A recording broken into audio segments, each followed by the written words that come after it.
Έχεις παρατηρήσει ποτέ πως, λίγο πριν φτάσεις κάπου όμορφα, κάτι μέσα σου σε σταματά? Εκείνη η παράξενη ανησυχία που εμφανίζεται όταν όλα αρχίζουν να πάνε καλά, σαν η ίδια η γαλήνη να μοιάζει ύποπτη. Δεν είναι η ατυχία, ούτε η έλλειψη δύναμης. Είναι ένας αρχαίος μηχανισμός που ξυπνά τη στιγμή που το σύμπαν πάει να σου χαρίσει ανάπαυση. Μια φωνή ψιθυρίζει: μην χαλαρώνεις, μην εμπιστεύεσαι την ησυχία, και πριν καν το καταλάβεις, έχεις τραβήξει το καλώδιο από το φως σου. Γεια σου, είμαι ο Κοσμικός Αφηγητής και σήμερα θα μιλήσουμε για εκείνο το παράδοξο της ανθρώπινης ψυχής. Πώς γίνεται να επιθυμείς την ευτυχία και ταυτόχρονα να τη φοβάσαι. Αν βρίσκεις τη θεματολογία αυτών των βίντεο ενδιαφέρουσα, μπορείς να κάνεις εγγραφή στο κανάλι. Μείνε μέχρι το τέλος, γιατί εκεί θα ανακαλύψουμε πώς η γαλήνη, που κάποτε μας τρόμαζε, μπορεί να γίνει το πιο ασφαλές μας σπίτι.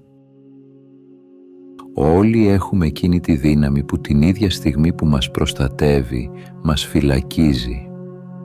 Την ονομάζουμε τύχη, χρονική συγκυρία, κακή διάθεση, μα στην πραγματικότητα είναι πίστη. Πίστη στο παλιό μας τραύμα, όχι στο μέλλον μας. Ο Γκαμπόρ Ματέ θα έλεγε πως το σώμα θυμάται ότι το μυαλό έχει ξεχάσει. Και ο Άλαν Γουότς θα συμπλήρωνε πως η αλλαγή δεν έρχεται όταν τη διώχνεις, αλλά όταν της επιτρέπεις να σε μεταμορφώσει. Αυτό που ονομάζουμε αυτοϋπονόμευση δεν είναι αδυναμία, είναι νοσταλγία της ασφάλειας. Το νευρικό μας σύστημα, εκπαιδευμένο στον κίνδυνο, φοβάται την ηρεμία γιατί δεν την αναγνωρίζει ως οικία. Αναζητούμε λοιπόν τη φασαρία όχι γιατί μας ευχαριστεί, αλλά γιατί μας καθησυχάζει. Όμως έρχεται μια στιγμή, συνήθως αθόρυβα, που το χάος πάβει να μας προστατεύει. Μια στιγμή που κουραζόμαστε να επιβιώνουμε. Και τότε αρχίζει η πραγματική πρόκληση να μάθουμε ξανά να αναπνέουμε μέσα στην ησυχία.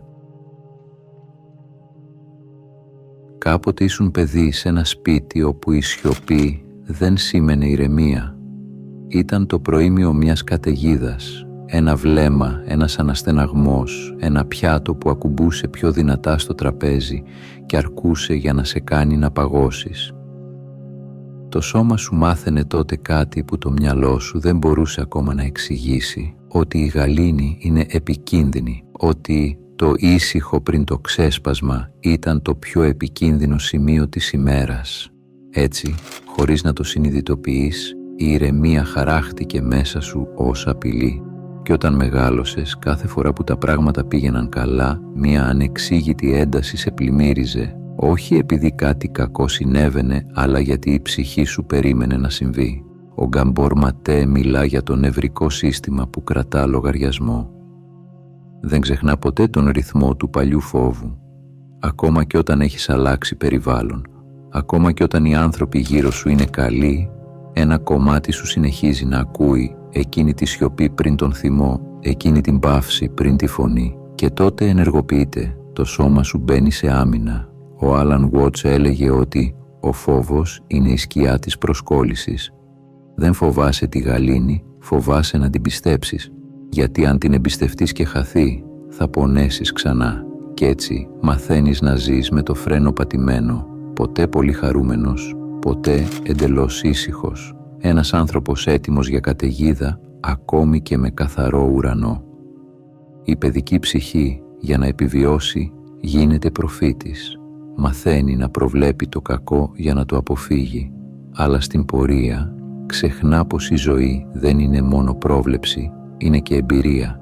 Κι έτσι το παιδί μέσα σου συνεχίζει να φυλάει σκοπιά, ενώ ο ενήλικας προσπαθεί να ζήσει.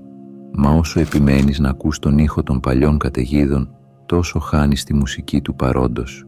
Κάθε φόβος έχει μια ρίζα και κάθε ρίζα μια ιστορία που δεν υπόθηκε ποτέ. Στο επόμενο κομμάτι θα κατέβουμε βαθύτερα, εκεί όπου η ψυχή μπερδεύει την ασφάλεια με τον πόνο και το γνώριμο με το σωστό.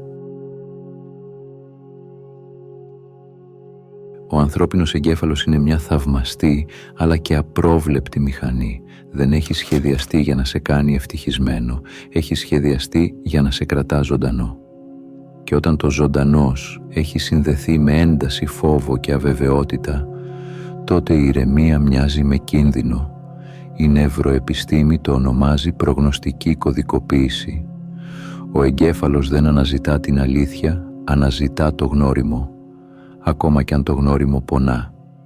Αν μεγάλωσες σε περιβάλλον όπου η ασφάλεια ήταν ασταθής, ο εγκέφαλός σου έμαθε να ταυτίζει τη σταθερότητα με την απειλή. Έμαθε να προβλέπει το κακό, γιατί η πρόβλεψη, όσο δυσάρεστη κι αν είναι, του δίνει την ψευδαίσθηση ελέγχου. Όταν κάτι καλό πλησιάζει, η αμυγδαλή, το κέντρο φόβου του εγκεφάλου, ανάβει τα φώτα κινδύνου, όχι επειδή υπάρχει απειλή, αλλά επειδή υπάρχει απροσδόκητο. Η γαλήνη, η ευτυχία, η αγάπη, αν δεν τις έχεις ζήσει με συνέπεια, φαίνονται στο σώμα σου σαν άγνωστες γλώσσες. Και αυτό που δεν κατανοεί το νευρικό σύστημα, το απορρίπτει. Ό,τι δεν νιώθουμε ασφαλές, το σαμποτάρουμε. Όχι από κακία, αλλά από νοητική πίστη πως η ησυχία είναι παγίδα. Έτσι, πριν προλάβει να σε πληγώσει η ζωή, την πληγώνεις εσύ πρώτος.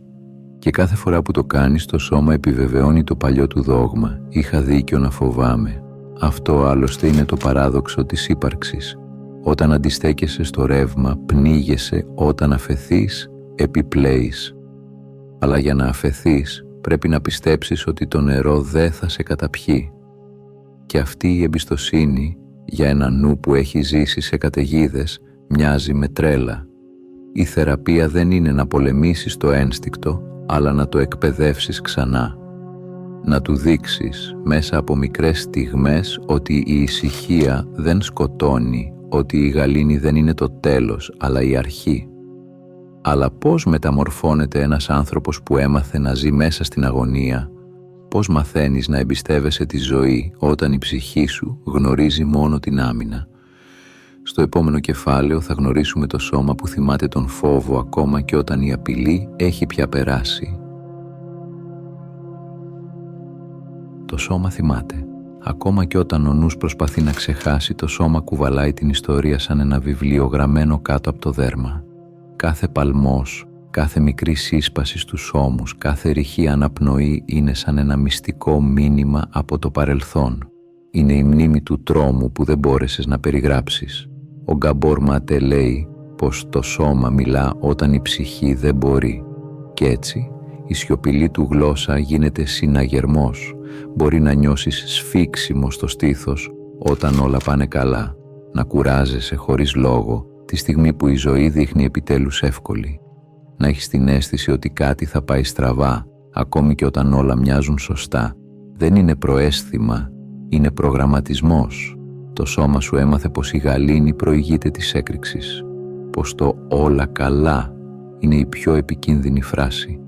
Κι έτσι, κάθε φορά που η ζωή δείχνει σταθερή, οι μύες σφίγγονται, η ανάσα κοντένει, το στομάχι αναδεύεται. Η φυσιολογία του φόβου αντικαθιστά την αλήθεια της στιγμής. Ο Άλαν Γουότς έλεγε ότι η ένταση δεν σε προστατεύει από τη ζωή, σε χωρίζει από αυτήν. Κι όμως, για το σώμα σου, η ένταση είναι γνώριμη. Είναι σαν μια παλιά μελωδία που παίζει ασταμάτητα στο παρασκήνιο και αν σταματήσει, το κενό μοιάζει αφύσικο. Αυτό το κενό, η σιωπή της γαλήνης, είναι που προκαλεί πανικό. Η αλήθεια είναι πως το σώμα δεν σε προδίδει ποτέ, σε υπερασπίζεται όπως έμαθε, αλλά κάποια στιγμή η άμυνα μετατρέπεται σε φυλακή και τότε αρχίζει η διαδικασία της απελευθέρωσης. Να μάθεις να αναπνέεις βαθιά, να περπατάς χωρίς να φοβάσαι το έδαφος, να αφήνεις τη γαλήνη να σε αγγίξει χωρίς να τρέχεις μακριά. Η ίαση ξεκινά όταν το σώμα νιώσει ασφάλεια μέσα στο παρόν, όχι όταν το μυαλό το καταλάβει, αλλά όταν το κορμί το πιστέψει. Όμως υπάρχει και ένα άλλο επίπεδο αυτοϋπονόμευσης, πιο ύπουλο, πιο σιωπηλό. Δεν φαίνεται στο σώμα, αλλά στις επιλογές σου. Είναι η στιγμή που ο φόβος ντύνεται λογική και σε πείθει να καταστρέψεις ό,τι σε κάνει ελεύθερο. Στο επόμενο κεφάλαιο θα μιλήσουμε για την ψευδαίσθηση του ελέγχου, την πιο ευγενική μορφή αυτοκαταστροφής. Η αυτοϋπονόμευση δεν ξεκινά πάντα από πόνο. Συχνά ξεκινά από ανάγκη για έλεγχο. Όταν έχεις μάθει ότι οι καταιγίδες έρχονται απροειδοποίητα, προτιμάς να γίνεσαι εσύ ο άνεμος που τις φέρνει. Έτσι, η καταστροφή μοιάζει λιγότερο τυχαία, σχεδόν οικία. Πόσες φορές δεν έχεις χαλάσει κάτι όμορφο πριν καν προλάβει να ανθίσει? Πόσες φορές δεν έχεις απομακρύνει κάποιον που σε είδε πραγματικά, όχι γιατί δεν τον ήθελες, αλλά γιατί η τρυφερότητα σε έκανε να νιώσεις εκτεθειμένος. Και τότε έδρασες πρώτος, όπως έμαθες. Η ψευδαίσθηση του ελέγχου είναι ο πιο ευγενικός τρόπος να κρατάς μακριά τη ζωή. Νιώθεις ασφαλής όταν είσαι εσύ αυτός που ορίζει το τέλος, ακόμη κι αν αυτό σημαίνει να το προκαλέσεις. Γιατί το απρόπτο πονά περισσότερο από το προγραμματισμένο. Η ψυχολογία το ονομάζει προσδοκόμενη άμυνα. Να καταστρέφεις κάτι πριν σε πληγώσει, να απορρίπτεις την ευτυχία πριν σε εγκαταλείψει. Και όσο περισσότερο το κάνεις, τόσο περισσότερο ενισχύεις την πεποίθηση πως έχεις δίκιο να φοβάσαι. Ο εγκέφαλος σε επιβραβεύει μάλιστα γι' αυτό, με μια μικρή δόση ντοπαμίνης, σαν ένα διεστραμμένο μπράβο, ένα χημικό ψέμα που σε κάνει να νιώθεις προσωρινά δυνατός, ενώ στην πραγματικότητα απλώς ξαναπαίζεις το ίδιο σενάριο. Ο Άλαν Γουότς έλεγε: «Η επιθυμία να ελέγχεις τη ζωή είναι ο σίγουρος τρόπος να χάσεις τον ρυθμό της. Γιατί ο έλεγχος δεν είναι σταθερότητα. Είναι φόβος μεταμφιεσμένος σε λογική. Η αλήθεια είναι πως δεν μπορούμε να αποφύγουμε τον πόνο, αλλά μπορούμε να πάψουμε να τον προκαλούμε. Και αυτή είναι η στιγμή που η ψευδαίσθηση αρχίζει να λιώνει. Όταν σταματήσεις να προβλέπεις το τέλος, η ζωή αρχίζει να σου δείχνει πως δεν ήρθε για να σε προδώσει. Απλώς περίμενε να την αφήσεις να σε πλησιάσει. Όμως ο κόσμος γύρω μας δεν σε βοηθά να το μάθεις αυτό. Ζούμε σε μια κοινωνία που δοξάζει τη θυσία, χειροκροτεί την εξάντληση και ονομάζει την αυτοκαταστροφή αρετή.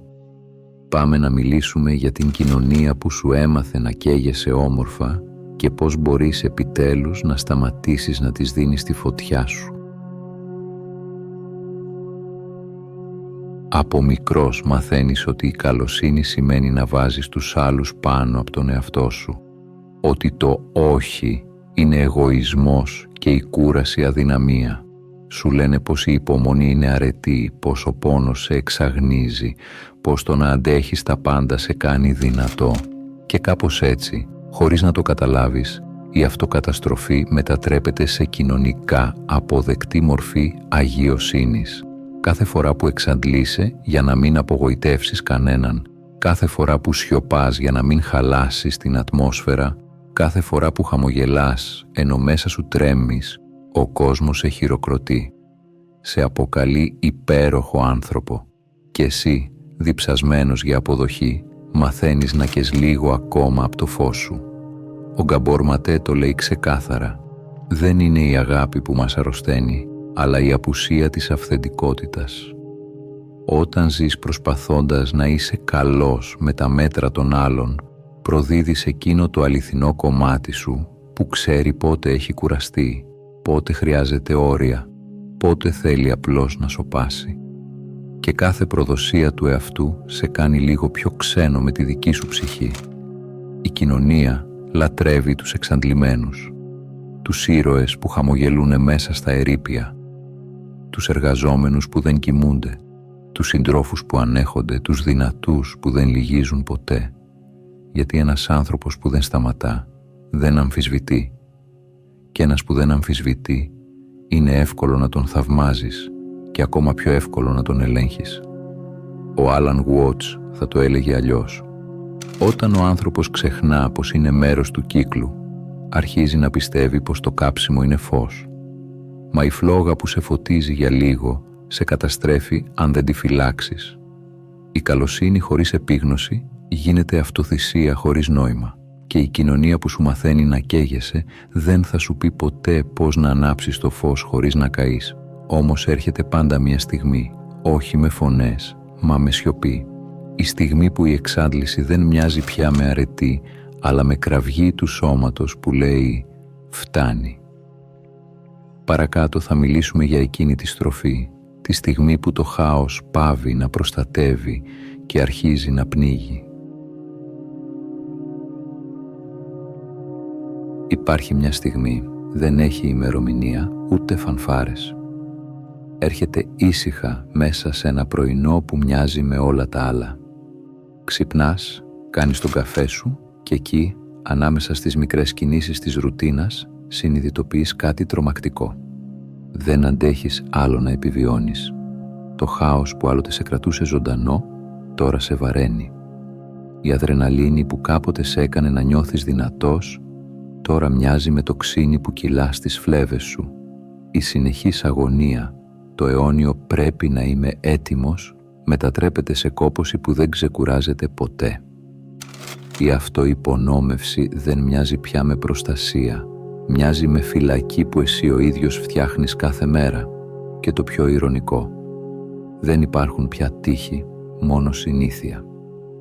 Το σώμα σου συνεχίζει να προετοιμάζεται για μάχες που δεν έρχονται. Η ψυχή σου συνεχίζει να ζητά φως, αλλά φοβάται να το ανοίξει. Ο Γκαμπόρ Ματέ θα έλεγε ότι αυτό είναι το σημείο που το σώμα αρχίζει να φωνάζει για τη συνείδηση που σιωπά. Πονοκέφαλη χωρίς αιτία, αϊπνία, εξάντληση, εκείνη η παράξενη κούραση που δεν φεύγει ούτε μετά από ύπνο, είναι όλα μορφές διαμαρτυρίας ενός οργανισμού που δεν θέλει πια να ζει σε επιφυλακή. Κι όμως, αυτή η κόπωση είναι και το πρώτο σημάδι αφύπνισης. Γιατί μέσα της υπάρχει η σιωπηλή αναγνώριση. Δεν θέλω άλλο να πολεμώ τον εαυτό μου. Ο Άλαν Γουότς έλεγε πως κανένα κύμα δεν μπορεί να σταματήσει τον ωκεανό. Κι ίσως κάπου εκεί αρχίζεις να καταλαβαίνεις ότι η ζωή δεν ήθελε ποτέ να σε πνίξει. Απλώς σε περίμενε να σταματήσεις να κολυμπάς ενάντια στο ρεύμα. Το χάος δεν σε χρειάζεται πια και εσύ δεν του χρωστάς τίποτα. Μπορείς να το αφήσεις να πεθάνει μέσα στη σιωπή, εκεί όπου κάποτε έμαθες να φοβάσαι και τώρα θα μάθεις να ανασένεις. Αλλά πώς μαθαίνεις να ζεις ξανά όταν όλη σου η ταυτότητα έχει χτιστεί πάνω στο να πολεμάς, όταν η ειρήνη μοιάζει ξένη και η γαλήνη σε τρομάζει. Στο επόμενο κεφάλαιο θα μιλήσουμε για την εκπαίδευση του εαυτού στη σιωπή, το πώς διδάσκεις στο σώμα και στο πνεύμα ότι η ηρεμία δεν είναι απειλή, αλλά επιστροφή στο σπίτι. Η σιωπή, αυτή που κάποτε σε τρόμαζε, μπορεί να γίνει το πιο τρυφερό σου καταφύγιο, όμως χρειάζεται χρόνο. Όπως κάθε σχέση που κάποτε πληγώθηκε, έτσι και αυτή η σχέση σου με την ηρεμία πρέπει να ξαναχτιστεί από την αρχή.